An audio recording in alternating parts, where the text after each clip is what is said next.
జర్మనీలో జరిగిన న్యూస్9 global summit లో గుజరాత్ చెరగని ముద్ర వేసింది.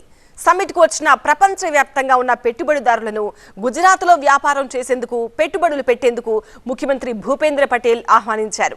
ఫార్చ్యూన్ 500 కంపెనీలలో 100 కంపెనీలు ఇప్పటికే గుజరాత్ లో పనిచేస్తున్నాయని ఈ సందర్భంగా ఆయన పెట్టుబడిదారులకు గుర్తు చేశారు.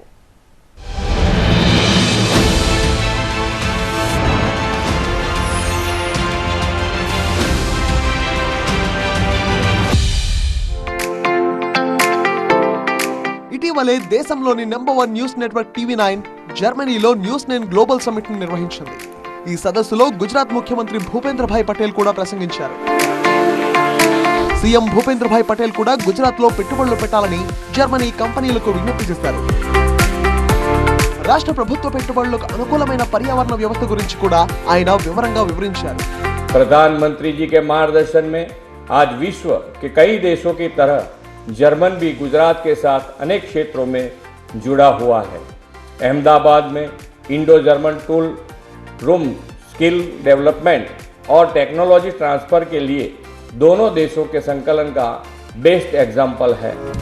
సబ్కా సాత్ సబ్కా వికాస్ సబ్కా విశ్వాస్ మంత్రంతో గుజరాత్ ముందుకు సాగుతుందని శిఖరాగ్ర సమావేశానికి వచ్చిన పెట్టుబడిదారులతో సీఎం భూపేంద్ర భాయ్ పటేల్ అన్నారు.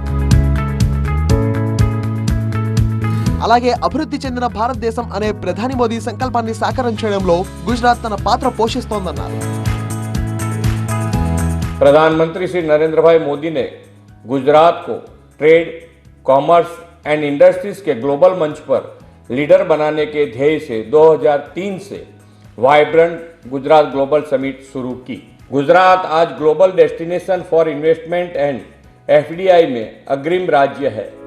3 రోజుల పాటు జరిగిన న్యూస్9 గ్లోబల్ సమ్మిట్ లో మన దేశంలోని మరియు ప్రపంచంలోని అనేక మంది ప్రముఖ రాజకీయ నాయకులు మరియు కార్పొరేట్ దిగ్గజాలు హాజరయ్యారు. ఈ సమ్మిట్ భారతదేశం గ్లోబల్ పవర్ హౌస్ గా మారడంలో ముఖ్యమైన పాత్ర పోషించింది.